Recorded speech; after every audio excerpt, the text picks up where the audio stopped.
What do I you don't believe believe. in? I believe in nothing. Do you believe that you don't believe in nothing? No, I just don't believe in anything.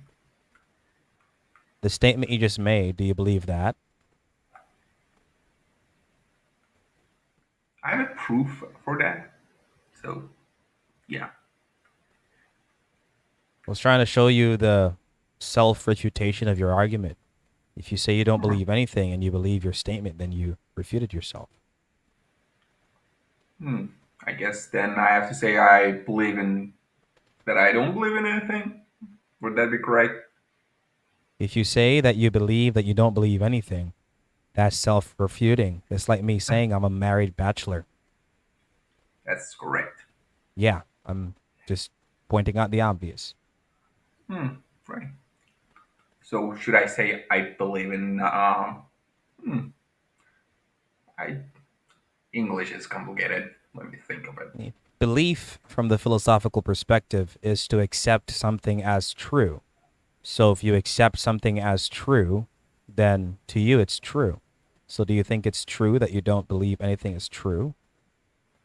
It's kind of, Hmm. Yeah.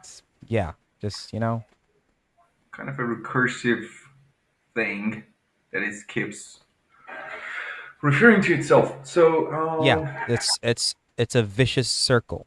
It's yeah. unjustifiable. Mm, Do you believe in God? no, So the proposition God exists, you don't accept it to be true. that's correct. Want to talk about that for a little bit? Let me correct myself. I think that I don't know that God exists or not. Okay, And if so it you're exists, in the I position don't. where you don't have enough Yeah, evidence. yeah. Okay, let's talk about that for a moment. Okay. Would you agree with me that evidence has to be interpreted by the one receiving the evidence? Okay. Right. And the one receiving the evidence will interpret the evidence based upon their underlying assumptions about evidence. You mean some biases? Right. Well, I think when you're considering or interpreting some evidence, you shouldn't have any biases against that But you, fact or that evidence. and I would What about agree you? with you, but you do know that every individual has biases. It's something we can't Right. escape. It's our True. underlying assumptions. If I That's present evidence to you that I'm married, there are going to be things that you accept as evidence and things that you don't accept as evidence. So mm-hmm. evidence has to become evidential to the one receiving the evidence. An example about my marriage would be I don't have a ring on, but somebody may say, unless I see a ring, you're not married. Or somebody else would say, unless I see the certification, you're not married. So evidence is Mm-hmm. different with groups of people across the board. So if you say that you have not gotten enough evidence for God's existence, then I have to ask you, what would be evidential for you to accept that God exists?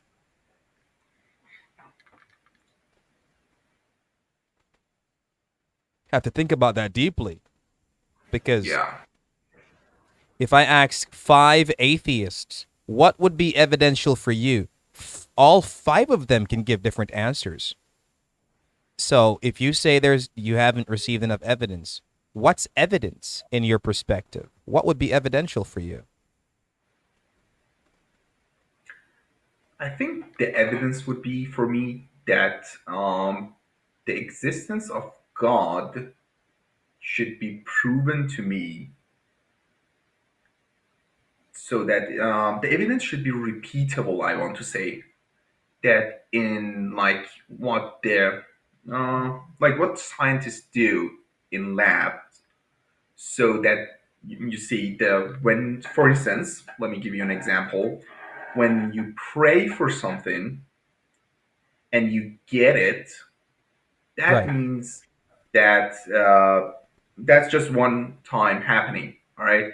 But when you want to have an evidence, it should be repeatable. We should have some evidence that we can repeat this process of praying and getting what we want. But I would say that that happens every day with Christians. But it wouldn't be evidential for you because those are subjective experiences. There would be no way of you knowing with absolute certainty that these individuals telling you their prayers were answered was true. I guess Right. what I would have to, because I heard what you said, it would have to be repeatable. And you're making a reference to the scientific method of Right. observation, testing, study, hypothesis, experimentation, validation, and scientific theory. I've looked Yes. into that because I'm a Christian and I had to look at the scientific theory of induction. But do you know that induction is based upon the proposition the future will be like the past. Therefore, we can make scientific theory predicting what's going to take place in the future. Example, I know that tomorrow when I sit down, I will not float away because gravity will act the same way it did yesterday. Induction. You agree with that? Yes. All right. Another step further. Induction is based upon the assumption that the future will be like the past. But the only way for you to know with absolute certainty that the future will be like the past is by knowing the future. But no one knows the future. All we have are intellectual guesses about the future.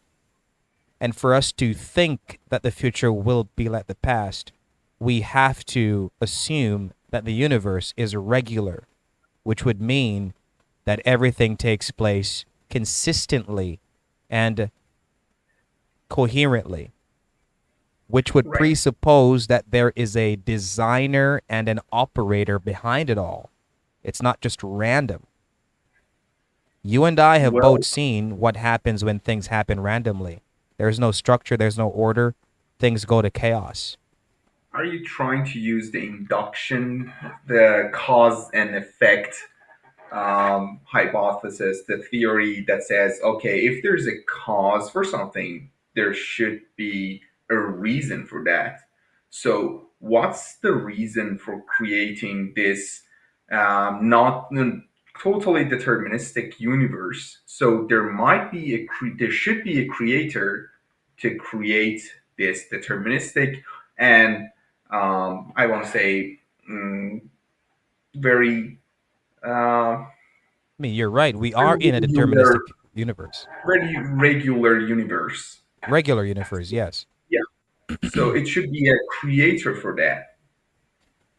My argument is, well, it's similar to what you just said, but to bring this out further, I don't think that anyone has a basis for induction without first starting with God. Because if you don't start with God, then He is the creator and sustainer of all things. Then what you Mm, have to start with is this all came into existence out of nothing, and nothing is keeping it in order. And this is right. not how we live. If I walk on the beach one day and I see a watch, I'm not going to conclude, oh, this all came together randomly. I'm going to say somebody made this. If I walk on the beach and see writing in the sand, don't go any further. I'm not going to think to myself, well, rather, the first thought to my mind won't be the ocean came in and went back out and wrote this on the ground. We don't think that way. But when it comes Right. on to the existence of God, we say, I don't have enough evidence. I don't think he exists. And then when you go deeper, bro, did the universe really come out of nothing without anything and is sustained by itself? Oh no, Yeah. that's So it's hard to that's believe. really interesting because you as a Christian and all of my friends, a lot of my friends, not all of them, a lot of my friends and not my friends, but mullahs that teach Islam, they use the same argument to prove that there is a God. So I think this is the only proof that believers in God can offer. So they say that there is a chain of cause and effects, and this chain should end at some point. So there should be, at the end of the chain, there should be a creator, a God, who is the cause of everything. And this God has been and will be forever. So the only thing I've actually researched this proof, and the flaws that this is the only proof that believers can offer, and they can discuss it deeply. But they I'll give don't. you mine in a moment because the one you're describing is not the one I proposed. But does this sound familiar? They say that if you go back far enough, you're going to find the first cause, and the first Mhm. cause is the unmoved mover, and this Yeah, therefore must be God.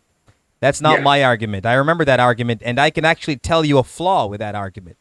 To say that everything has a cause does not necessitate that God was the cause all the way back. And the reason for this is because when you look at causes and effects in the universe, all you see are natural causes. That's all you see. And yeah, if we are supposed to take natural causes and go all the way back and say, therefore, there was a cause for all of this, then the logical conclusion will have to be there was a natural cause. That's a flaw with the argument because where did the natural cause come from? And if everything has a cause, then who caused God to exist? And if something caused God to exist, what caused that to exist? It goes all the way back. There's a flaw with that argument. The reason yeah, why I don't use that argument is because an intelligent atheist or an intelligent individual, listen to me, can pick that out very easily.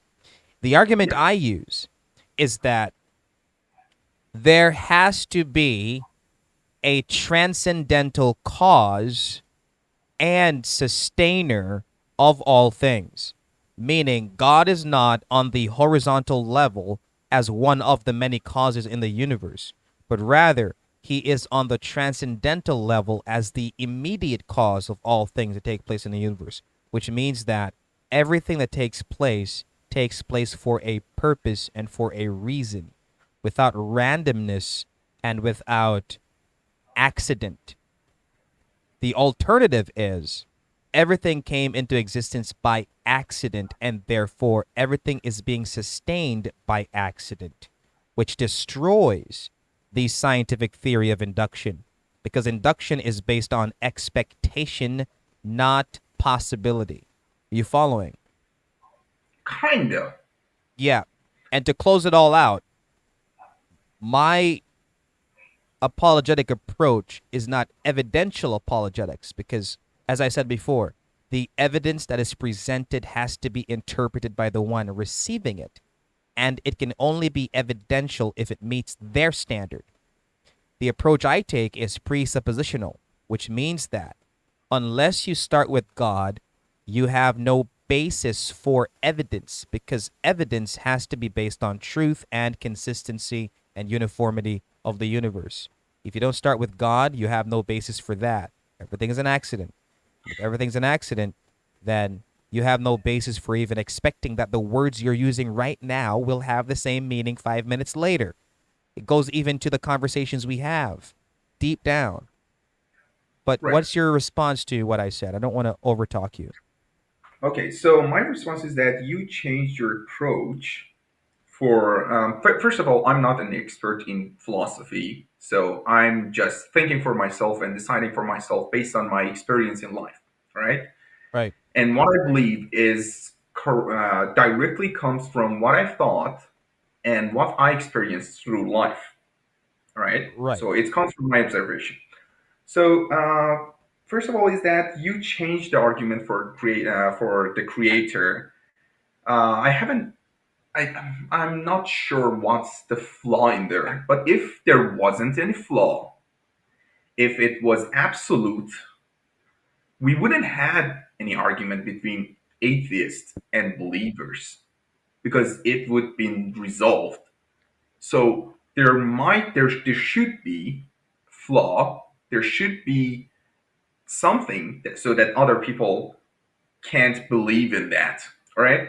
So all these I would apart. say that the flaw is the presupposition, the pre-belief, the pre-bias. I call it president prejudicial prejudicial conjecture against Christianity.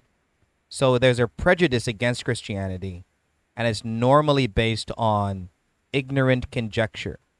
So individuals on the outside, usually, based upon my experience, since we're talking about experience here, when they talk about Christianity, they always make ignorant blunders because they haven't studied deeply enough to understand what they're trying to refute. And it's prejudicial because they have a position that they are holding dear and they are defending it subconsciously against Christianity. And the reason why, as you just asked, if there is no flaw, there would be no opposition to it. The Bible describes the unbeliever as the one suppressing the truth in unrighteousness, in that they know the truth, but they're suppressing it, not because of intellectual reasons, but because of emotional reasons. I don't want to give up the sin that I love so much, the partying, the drinking, this and that. I want to be the master of my own destiny, the master of my life. I don't want someone telling me how to live. It's a heart issue, not a brain issue. So Mm, you'll I find disagree with you on that. I disagree with you on that. So there are a lot of atheists who are experts in philosophy, and there are a lot of scientists, huge scientists, great thinkers, best of our species, that they don't believe in God. And I am sure that they don't care about the drinking, the partying. They're really seeking for truth. And they went through it and they didn't found anything so that they could bring a correct proof that it's I'll give flawed. you one of them, a very famous one named Bertrand Russell. He Yeah, was an atheistic philosopher, very popular, very intelligent guy. I would not even yeah, consider myself being as intelligent as him, even close. yeah, But he of course. admitted that the atheistic perspective has no basis for the scientific method of induction. Because for us to Mhm. say that we know that the future will be like the past, we would have to be also saying that the future is like the past. And he said it in those exact words. For us to say that the future will be like the past, we have to know that the future is like the past. And he said that the scientific method of induction puts us all in uncertainty because we cannot know the future will be like the past unless there is something keeping it regular. So, in that regard, he said the Christians are onto something, but he's still not a Christian because of other reasons. And there's another guy named Bart Ehrman. These guys are popular. You look them up, you'll see all videos about them. Bart Ehrman said that Bart Ehrman is the leading critic on the Bible, textual critic, and he said that the reason why he does not believe in Christianity is because of the problem of evil. And how can there be an all good God and there be evil? Right. But this is what he also said when he was criticizing the Bible. He said that there is no doctrine of Christianity that is destroyed or opposed in the textual tradition of the Bible. So even those atheists, the popular ones, you may know even more than I do, I don't know, but these popular atheists admit that there is veracity and truth in Christianity. They just don't accept it. So back to what I said earlier, those things are not evidential for them. It didn't meet their standard because all of us have a standard of evidence. What we will accept and what we will reject on all costs. I don't know what yours is yet, but as I was saying, all of us have a standard, man. And my argument is there is no basis for evidence unless we start with God. Because to have evidence, you have to have truth, you have to have regularity, you have to have objectivity, and you have to have consistency. None of which can rightly be proposed by the atheistic perspective. Because we're all accidents, evolved from bacteria, came out of nothing, and Yeah. is on our way to nothing when we die. Yeah. And as well, here's this big one: no basis for universal moral ethics. Nothing is objectively wrong. Everything is just taste. Everything. Yeah. And Yeah. this is the logical conclusion of that worldview. But you know the Yeah. problem? The problem is this: no atheist I have ever met, and maybe you're the first one, I don't know. No atheist I have ever met actually lives that way. They live as though there are universal moral ethics. When you talk to them about it, they say there isn't because it is ingrained in us, man. I would say there's a creator who made us that way to make us Yeah. expect and believe universal moral ethics. If you have children, you're not gonna be standing on the outside seeing a man hurt them and say, "Man, it's all up to taste" or whatever. You're gonna go over there. You're gonna defend your child as if No, there is universal moral that's a ethics. bad example. That's really a bad example because that's not morality. That's because we want to survive as a species. So you have to protect your kid and children so that you make sure that your kid, your genes won't get to the next generation. That's not about morality at all. Okay, So so that's yeah, okay, bad example. I concede to that, but I can ask a yeah. question about that example. Is it I know your right? yeah. I see your point, Is but it that was right just to a bad advance? example. Is Yeah, it but right to advance the species? Is it right to advance the species?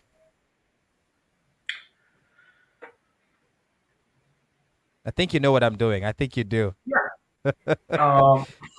You see, that's it. Because you can catch me in philosophy. I'm not an expert. I haven't read all these books so that I can argue with you strongly.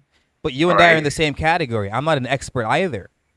I think, well, in this conversation, I've noticed that you can easily pick apart logical inconsistencies and bad examples like the one I just gave.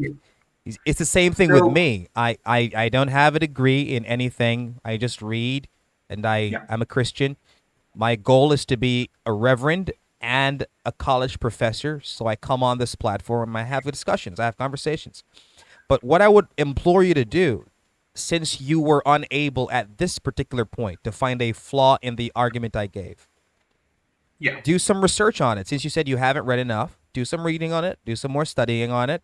Keep your mind open to the possibility that maybe I, atheism is wrong. okay, I want to stop you there because well, I think I mentioned that I think maybe not, but I'm an engineer, so I care about applications. I Right, care about how ideas, how theories are being implemented. right, All right. So the thing that, and I think I mentioned this, that my beliefs, or as a non-believer, all these ideas, all these thing in my head came from observation and my thoughts. right. You All told me that right. earlier. I was gonna make a comment on that, but I forgot.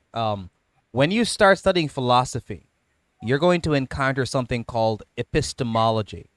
And in epistemology, there are three categories of epistemology. This is how do you know what you know? There is Mhm. rationalism, there is empiricism, and there is the one that I believe, revelational. Empiricism states that we know what we know based upon observation, testing, and study. It has Yeah. to be physical, it has to be of the physical world. The rationalist says that something is true or something is to be believed if it can be rationalized. Can you make sense of it? Can you reason it through? And if it's inconsistent, then you have to throw it out. Right. Revelational epistemology states that God is, it is reasonable to believe that God exists, and he spoke in history and he gave us his revelation. And because he knows all things and he has revealed things that he wants us to know with absolute certainty in his word, the Bible, we can read the Bible and know things for certain. But the problem that I was going to point out with the epistemology, the epistemological standard that you have, which is empiricism, is the fact that our senses, what we see, hear, smell, touch, however, our senses are not perfect, and because they are not perfect, we will always have to say yes to this question. There is a possibility that we can be wrong about everything we claim to know, since how we know what we know is from a imperfect standard. I You agree? absolutely agree on that. Okay, Yes. okay. See, we're getting somewhere. We're getting somewhere. If I was an empiricist, I would have to say yes if I'm honest. Hey, Everton, could you be wrong about everything you claim to know?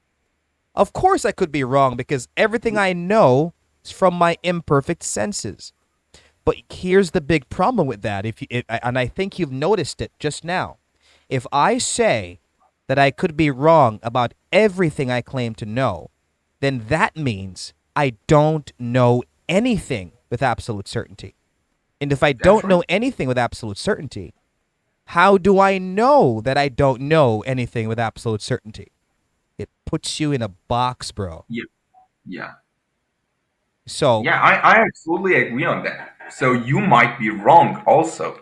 No one is perfect. So no one can claim that their belief, but what but they're but notice the believing, is situation though. correct. Be- Absolutely correct.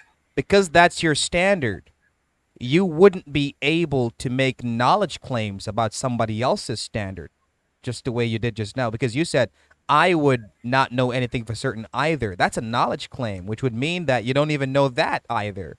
And the reason why I don't have the same problem is because my epistemological standard is not empiricism nor rationalism. It's revelational in that I would go to the standard and I would start with God instead of reasoning to him and say, God makes me know things for certain. God transcends my imperfect senses and makes me know things for certain through his word. But the atheist can't say that because the atheist doesn't believe in God. All they're left with is their uncertainty in their standard of empiricism. Well, you believe in God, so That's why I defined the word belief earlier. I accept the proposition God exists to be true. And the reason why I do is because if I don't start with that proposition, then everything else is unintelligible. I can't make sense of reality unless I start with God. There's no I have no there well, the mistake that a lot of Christians make is that they say that atheists aren't good because they have no standard of goodness. No, I don't do that. I've met a lot of good atheists, people who are nice, philanthropists, good people. What I say is that it is not the case that atheists can't be good. It is the case that they can't justify goodness. There is no justification for moral ethics, no justification for truth, for logic, for the scientific induction method. There is no basis for all of these things. When you ask the question, how do you account for these things? In the atheistic worldview, there is no way of accounting for them. We just do them out of pragmatism. It works, so we just do them. okay, and it's taking some time. So let me just conclude all my thoughts. I just wanted to tell you my viewpoint of life on religion and my beliefs, my belief system on it all. All right. Yeah, yeah. So you're a Christian. I've been born Muslim. All right. I had to study Islamic thoughts, Islamic philosophy for more than 16 years. I lived in Iran, which claimed that it's an Islamic Republic country. Yeah. The whole country is controlled by Muslim who are believers in God. And I've heard these theories, these ideology of God and what is right and what is wrong.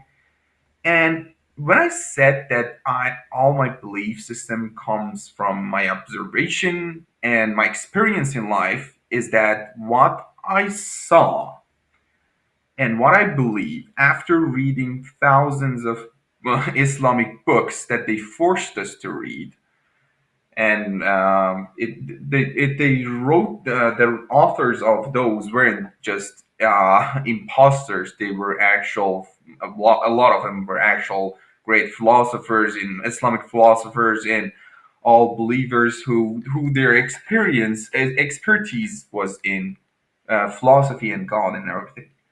So what I saw, how they implemented the application of religions, doesn't matter if it's Christianity or Islam or whatever religion it is, or Judaism, whatever, it leads to destruction, suffering, and manipulation of people, of the society.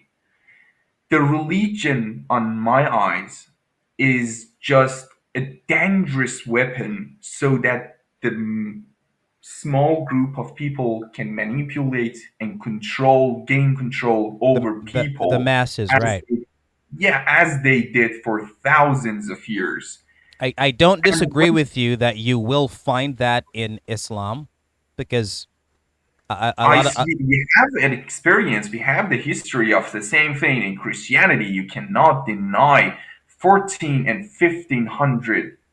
That those centuries were dark ages. well, I They won't deny it. killed I won't millions. deny it. I know what you're talking about. They The killed Roman millions. Catholic Inquisition is very similar to evangelism by the sword. They both did the same thing.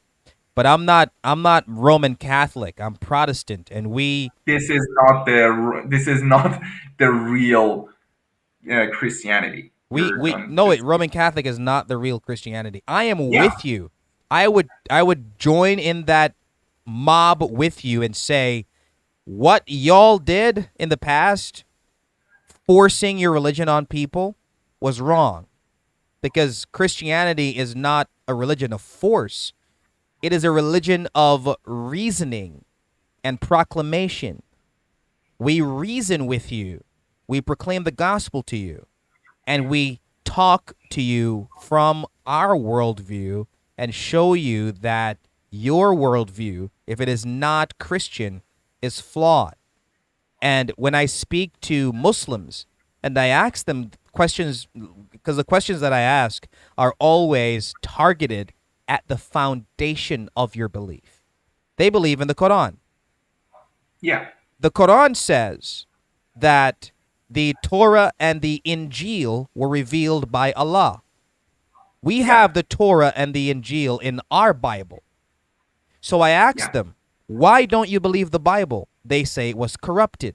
And then I asked them, what does the Quran say about the words of Allah regarding it being able to be corrupted?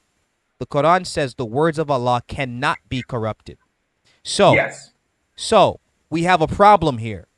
If your Quran says I should follow the Injil, which is the Bible, and your Quran says that the words of Allah can't be tampered with or corrupted, then I'm going to believe the Bible. And if I believe the Bible, then I can't believe the Quran, because the Bible says that Jesus Christ was crucified and the Quran says that Jesus Christ was not crucified. So yes. foundationally, from the foundational standpoint of Islam, their revelational epistemology, there is a contradiction, because the Torah and the Injil contradict the Quran.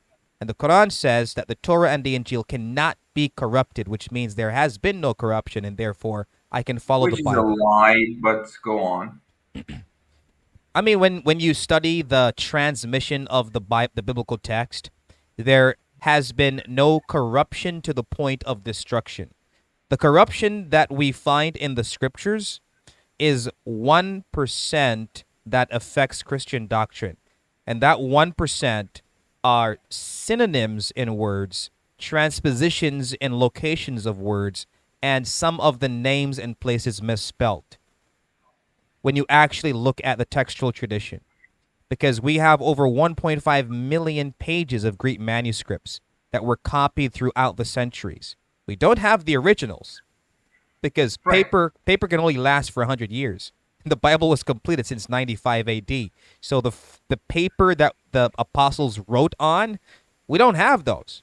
What we do Yeah. have are the original writings through what is called the tenacity of the textual tradition. But I wanted to show you that that's what I tell Muslims. The Quran says that Allah's words can't be corrupted.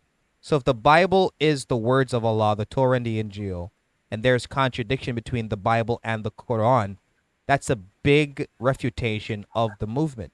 Very big. Okay.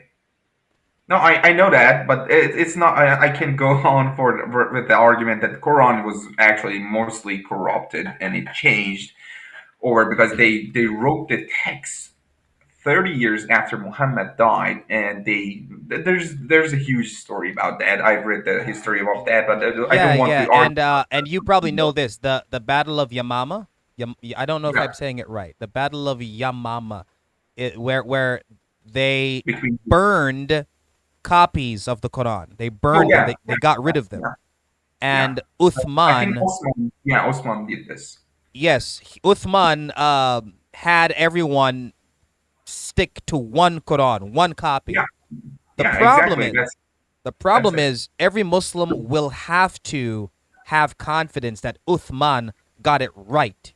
Yeah, exactly. That's So, what I'm pointing at. Yeah, yeah. I know. so I read this story. This is actually this is a historic evidence that this is one of the I think one of the most documented history event that we have about this. So this is probably true. But I right. didn't want to go over that. But what I saw of the application, I'm not just saying these about religion, which religion is one of the most horrific thing that happened to humanity. But also, when you say this to Muslims in Iran or in Iraq or in Afghanistan, wherever, that these people, these terrorists are killing people. How is it possible that a religion be a religion of peace while you're killing and you're cutting heads? Yeah, And I so know, they, I and know. There's a contradiction. their answer is exactly what you said, that this is not true Islam. That's their answer. This is No, not no, true but Islam. there's actually a basis for those actions in the Quran.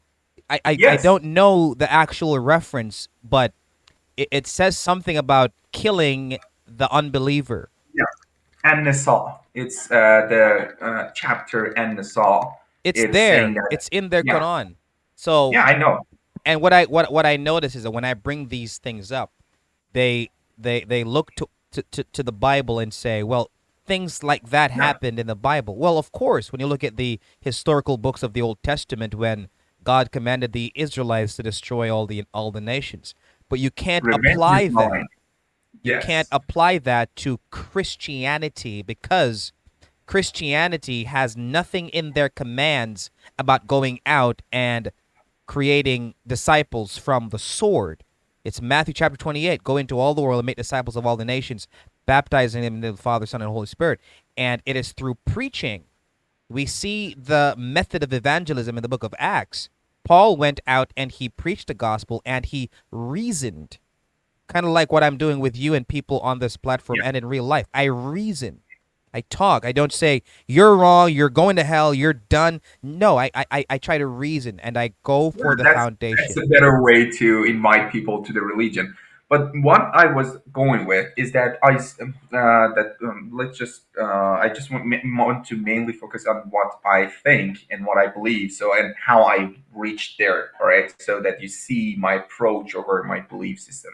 Go ahead. So I saw these, that their application of religion, what it is, and what they did to people, to humanity. They invaded Iran 1400 years ago, and they killed and raped our women and children, and they made us to believe in their Islamic thought, Islamic religion, their beliefs, and they destroyed a huge empire that was, and it's just a sad story. I've been reading history of Iran, and it's just sad. Look, But it's called evangelism by the sword. That's what Islam yeah, is based on, and they want to deny it, but history is there, and yeah, it's documented. It's documented. and but what I saw is that all these religions, all these ideologies came from Middle East, so their basis might be, because Muhammad also took all these ideas from Jews.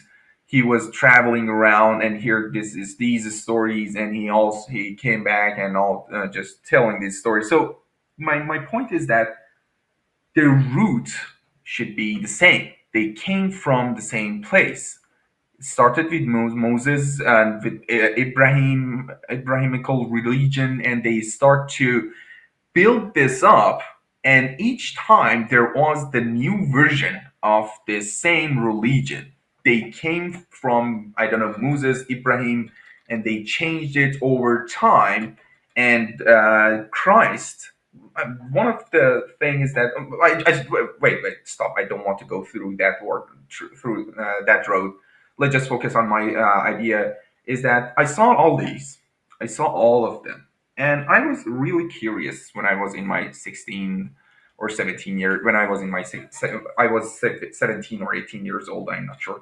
Yeah, So I was searching through all of this, and I want to make sure that what I think is correct. And if Islam is correct, I have to read the text. So I started reading the text in Farsi, which my mother language. So it was horrible. It's horrifying. And when I start reading Bible, it's also horrifying. So that you can kill people because they don't believe in your ideology is horrifying. I go through yeah. them, That's and that's I that's saw, Islam. That's Islam, man. yeah. Well, okay, they're the same. Come on, man. You are an intelligent man. I know you. I know you can see that they're the same. Look, they're But they're okay, regarding okay, what you said about the origin. The Islam claims to be well, the Quran, the prophet said he claims to be in the line of prophets, and Jesus Christ was one of those yes, prophets, and so on. yes, I know what the claim is, and I can agree that there is some similarity. Even when you read the Quran, you read the Bible, there's overlap. But yeah. regarding their practice, as you said, the practicality, when you bring this out into practice, there's a big difference with the way Christianity practices their religion and how Islam practices their religion. And I'm not when you sure. look at the history of the atrocities within Yeah, Christianity, yeah. there are arguments that can be made, very convincing arguments that can be made from the Bible, that those actions throughout the centuries were wrong. They had no right to go out and kill people because they were not Roman Catholic. And we have that in history as well. If you're not a Yeah. Roman Catholic, we're going to force you to confess Jesus Christ as Lord and become a Yes. Roman Catholic. And if you Yeah. are a heretic, we're going to burn you on the stake. We Yes. have that in history.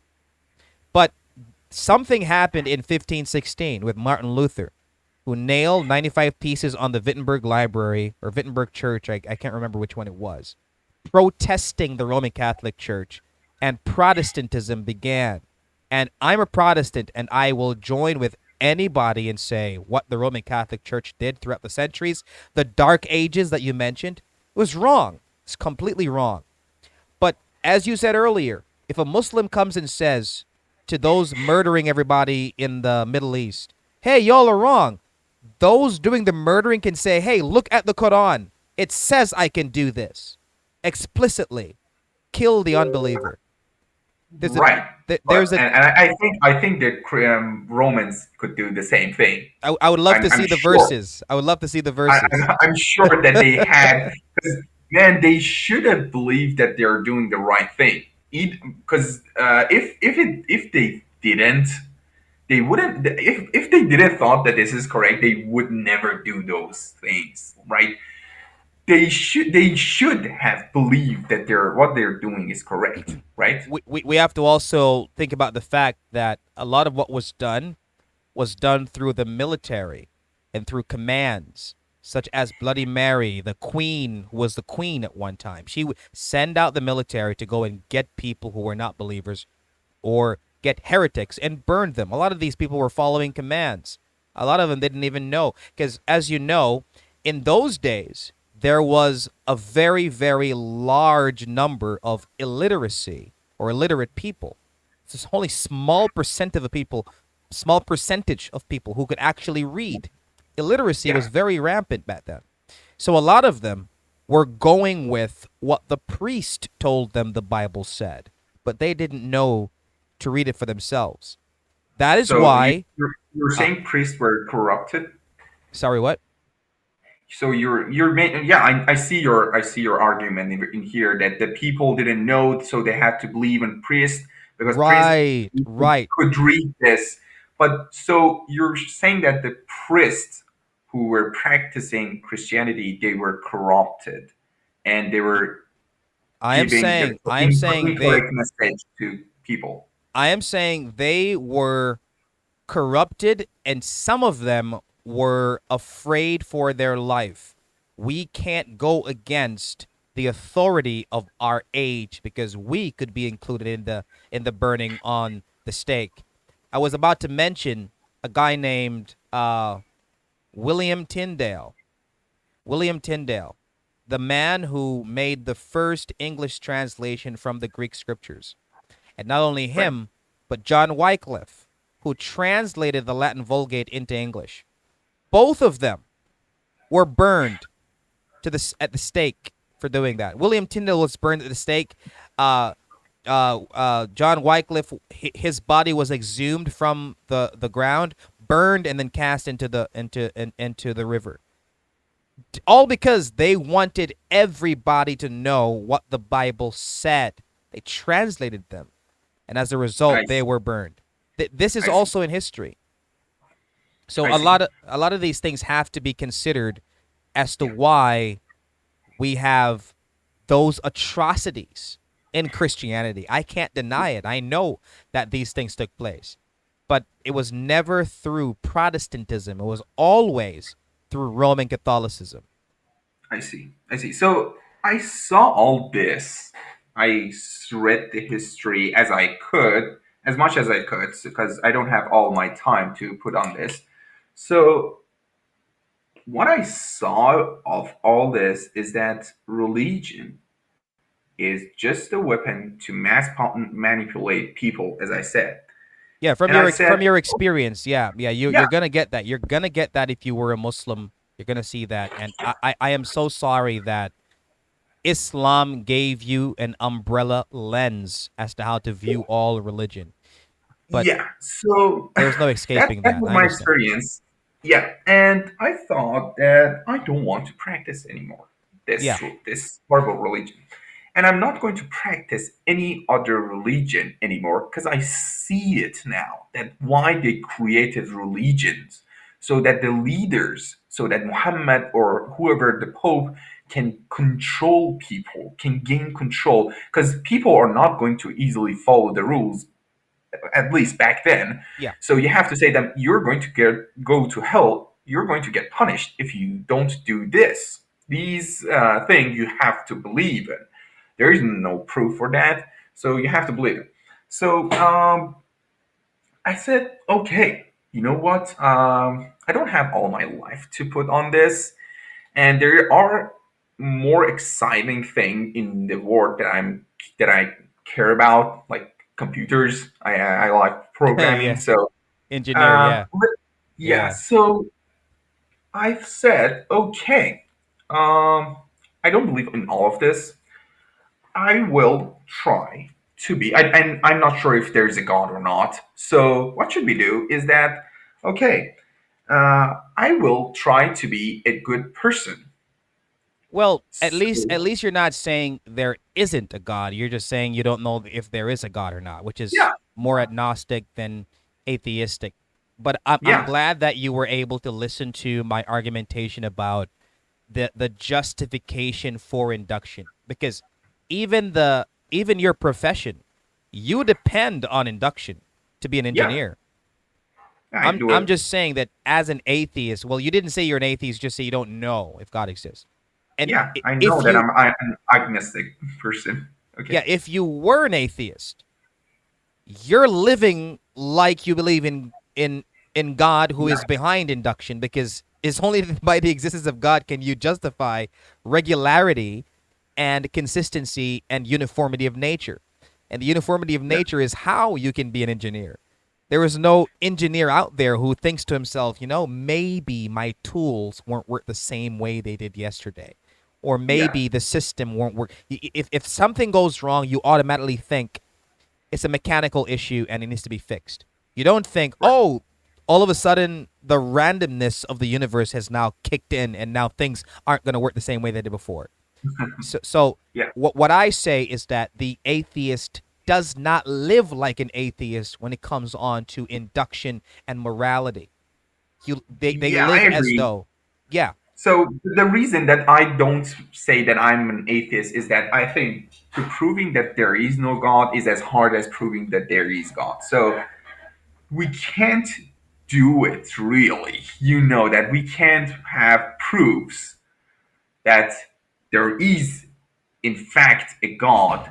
Because if there was a consistent proof, we wouldn't have this argument. We wouldn't have this argument at all in the world. Well, So I would say it's impossible to prove that God yes, exists if you look at the physical evidence to try yes, and justify a spiritual God. It's a category error. If I absolutely right. demand, yeah, if I demand physical evidence for a non-physical entity, there will never be anything proven. All God Exactly. has given us for the physical world, Romans chapter 1, he says, we know that God exists through the things that have been created, in that we see design, structure, order, and consistency. That's the evidence that God has given us that is physical. But regarding Yes. spiritual evidence, that's why I agree with you. It's impossible to prove that God exists with physical evidence. You can't test God in a lab.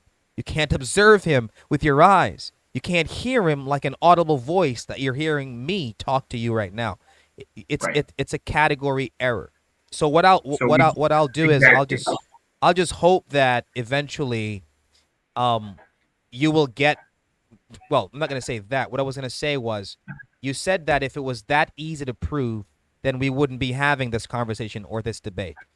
That's because most people, my friend, they want physical evidence for a non-physical entity. And Absolutely.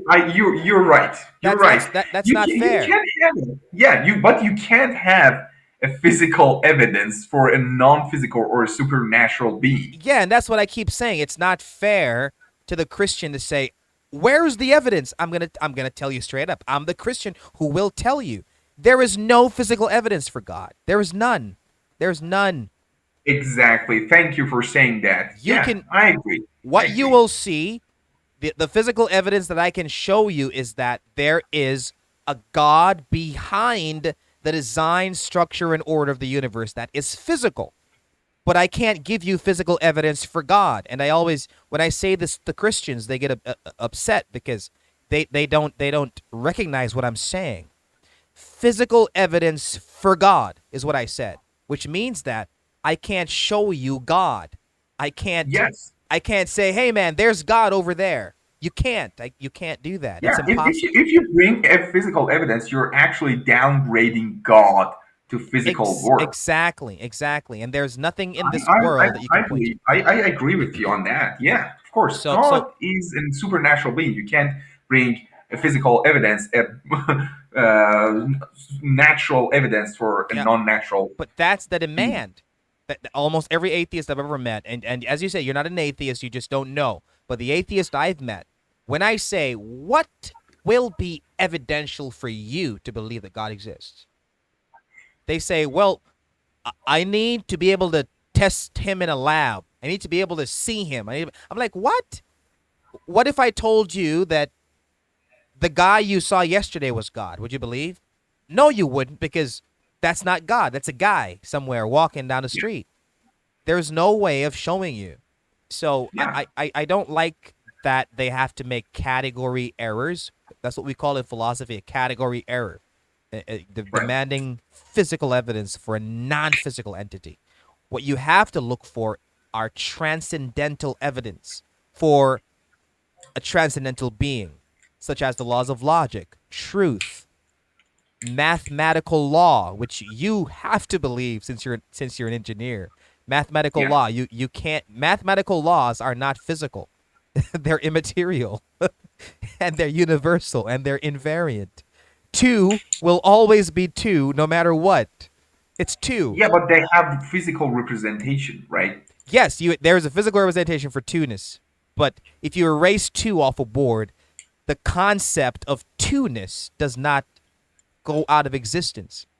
So these are things that we have conceptualized, non physical things that we found physical representations for, but you would not point at them and say, hey, that's the thing.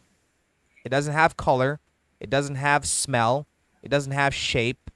It's two, it's a concept. And those are the kind of evidence that you have to look for a non physical being. Transcendental evidence, Right, not physical evidence. right, But a lot of atheists, they are naturalistic materialists. So they believe that all that exists is the physical universe and nothing beyond, nothing before, nothing after. So you can't prove right. anything to them in that regard. Yeah, I agree. So that's exactly what I saw, and all this is just a debate that no one will be satisfied at the end. So I No, thought it to won't. myself, It won't. All I can do I, is when I have these discussions is encourage the atheist or the agnostic to evaluate their presuppositions, the foundation of their argumentation, and then compare it to mine. Which one of them have a justification for the reality of the world, laws of logic, induction, truth, universal moral ethics? I know that you can believe them and you can live according to them, but can you justify them from your worldview? Is what I always bring them to. And because they can't, Mhm. it will cause them to think more deeply about these things. And I'm thankful for that if that's the case. I'm thankful for right, even that, if they just think about it. yeah, I can assure you they've been thinking about it their whole life.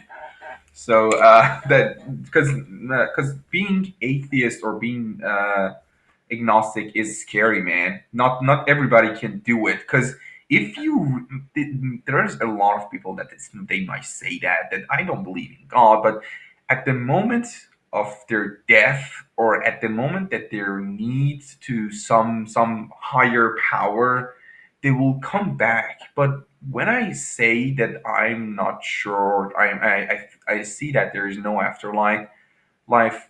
I really believe in that there is no afterlife. I feel it down in my gut. I don't know where. That but it, but but if you're yeah, consistent, you would say that there's a possibility you yeah, could be wrong about that. yeah, of course. Yeah. Yeah, So yeah, that's yeah. what I'm feeling. So that's how, and I put all this together, and I said, okay, and I'm not sure that it's true that there's no afterlife. So I will try to be a good person. All right. Not only so that there will, if I'm wrong and there is a God and there is a judgment day, I can say that okay, I did my best. I'm not perfect. I don't. I'm not sure. I do not want to go to the best place of heaven or go to some great place. I say I did my best. You created me this way. I tried my best. I tried more than a lot of people.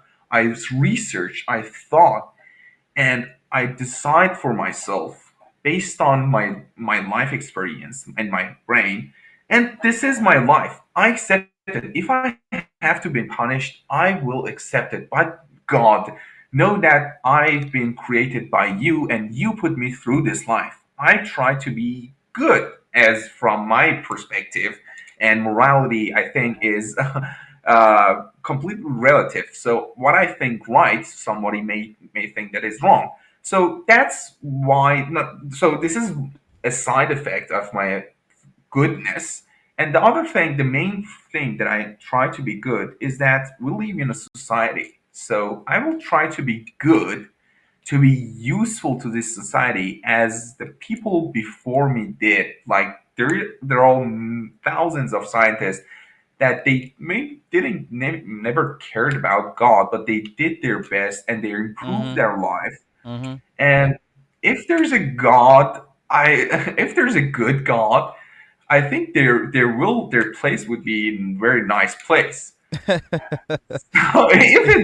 it's not, and God is just saying, okay, you just because you don't believe in me, you should go to hell, even though you did all this well, good stuff. let me enlighten So you. Let me enlighten you. So yeah, I would be in the same position that you're in. You know, do my best and hope for the best when I die. But in Christianity, because someone else has taken upon himself the punishment of all those who would believe, when we trust in him and repent of our sins, what God does is God imputes to us the righteousness, the perfect righteousness that he has. And as a result, when we sin, our sins aren't counted against us because we're always trying our very best not to sin. And when we die, we enter heaven not because of all the good things that we've done in our life, but rather because of the perfect righteousness of God that he has given to us. And all of that, my friend, is given to anyone who trusts in Christ for forgiveness and eternal life. And because I'm a Christian, I know with absolute certainty and confidence, if I die right now, I'm going to go straight to heaven. And it's not going to be a lesser heaven or a lesser place, but a place right. with God where God is because he has given me his righteousness through faith in him. And that's the hope of the Christian. That's what Christians preach all the time, that every single one of us can be forgiven by God, even though we broke his law and all we deserve is hell. And nothing we can do, I'm going to say this last thing, nothing we can do will be pleasing to him enough for us to be accepted into heaven. That is why he has to give us his perfect righteousness in order for us to be saved. And this is something for you to think about, man. Something for you to think about. And when you said that morality is relative, oh boy, remember, if God is going to judge you, he's not going to judge you Yeah, on morality being but if relative. He's going to judge you the on God, his if standard, right? yeah, yeah, sure, Yeah. sure. But the God that would put me into hell just and only because I didn't believe in him or his prophet, Well, that wouldn't be the only reason. That wouldn't be the only reason. It would be because of suppressing the truth and unrighteousness and breaking his law multiple times. It wouldn't just be because I, you don't believe. when I quit Islam, I accepted that I will be in hell if there is a God. I will be in hell for eternity and I will be burned. But I will show my finger to that kind of a God that is going to put me into hell only because I don't believe in him and I didn't pray for him 5 times a day. So fuck you, God, if you think that you can put me into heaven or hell only because of that. You should judge me based on my life, not only based on if I believe in you or not. If I've been good in society, if I've contributed to my people, if I didn't kill anyone, You know what I see? If that's kind of a I God that I is agree going to with put you. me in I agree hell, with you. I agree with you. if That's that's just, a God, that's I don't want it. If that's the kind of a God that is going to put me in hell for that, not to believe in Him and not to pray for Him, fuck you. Put me in the hell. I I would will be agree praying with you, for man. I would say everyone should say that same thing to Allah. But the God of Christianity doesn't judge you on the basis of you just not believing. In Revelation chapter 20, it says that all those who died and went to Hades, which is the place where you go for punishment, and Hades gives up those people, they will be judged according to their deeds, all that were written in the books. And the reason why they will be cast into hell is because everything they did was tainted and corrupted by sin. In the book of Isaiah, it says, all our righteous deeds in the eyes of God are filthy rags. So you can be a better person than me in the eyes of God regarding your deeds. But I go to heaven because I have a righteous record that was given to me, not the righteous record that I earned for myself. And you would go to hell because everything you did, all your good deeds, it had taintedness on it. It had corruption on it. It's like me giving you corruption for my debt. That's what Christianity states. You're going to be judged according to your deeds, of course, but those deeds will take you to hell because they were not done in faith and through Christ. I will happily walk into the worst place of hell if that's kind of a God is there. I really accepted my faith when I stepped out of Islam because that's what I've been lived, what my parents told me, and what I've been born in. So I accepted that. Yeah. I will, and I know that if there is a God, what I'm really angry that if that's kind of a God, what a fucked up place is this world? What a fucked up this place is this world that you should be our God? Really, that's just pure angriness over this kind of a God. You know? Yeah. And and Wow, and I wow. understand. I understand where you're coming from, and I'm glad that you told me that because you're the first person to tell me this. I've never met somebody who said they accept their fate. If that's the way God is, I want nothing to do with him anyway. I'll happily walk into hell. And Yeah, the Bible actually spoke about the hatred in the heart of God from those who are not followers of him. So this is yeah, expected that, I sure, even heard an atheist on YouTube one time. I want to be as far away from your God as possible. I understand. I understand. The Bible speaks about that disdain and that disposition of those who aren't in the faith. All I can do, man, is just say thank you for this conversation. And I'm glad yeah, that I could make you think, and it was mutual. You made me think as well. sure, And I'm glad that you and I could be civil with each other because that's very important. That we, sure, we, we can model a conversation with a non believer and a believer and it not be violent and vitriolic and anything like that. I thank you, sure. man. No I, problem. I hope you didn't record all this. but I could say to you, God bless you and salam alaikum if you would still accept that. Yeah, not necessarily, but thank you for trying. No worries, man. I really tried. I really did. But Yeah, in our faith, we can do all we can. We can plant, we can water, but only God can bring the increase. So I leave that with you, man. And thank you again for your time. And we've been talking for almost over, well, I think we started an hour ago. I'm not even yeah, sure. But thank you for your mhm, time, man, cuz and no problem. keep doing what you're doing because every engineer does really great work for the society. Without you guys, we wouldn't have an infrastructure. So, kudos to No you. problem. Have a good day. Same to you, man. Wow. That was a conversation. That was a conversation. You know, The Bible speaks about the hatred that every unbeliever has for God. Romans chapter 8 says that the mind set on the flesh is hostile to God. It doesn't want anything to do with God. It hates God. It loves its sin. And you heard him say it. He wants nothing to do with a God who will judge him and send him to hell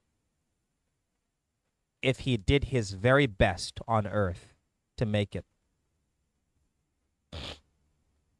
And I'm glad I could share the gospel with him and hope that God will bring the increase.